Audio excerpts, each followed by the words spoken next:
কোন হয় তুমি? ইয়াত কেলে বহি আছা? মই গাঁৱৰ পৰা আহিছোঁ। সেই অফিচটো চিনি পায় নি আপুনি?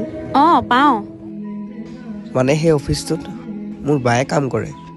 আপুনি যদি বেয়া নাপায় এই টকাখিনি বাক দি দিব নেকি? কিন্তু কিয়? ইমান ওচৰতে তুমি নিজে দি থৈ আহিব পাৰাচোন। আচলতে মই তাত যাব নোৱাৰোঁ।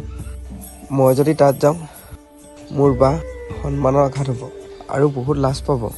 কোৱাচোন কিয়? আমি হ'লো গাঁৱৰ মানুহ আৰু বা অফিচত বহুত ডাঙৰ ডাঙৰ মানুহ থাকে। মই আগতে এবাৰ গৈছিলোঁ আৰু সেইবাৰ বাই বহুত লাজ পাব লগা হ'ল।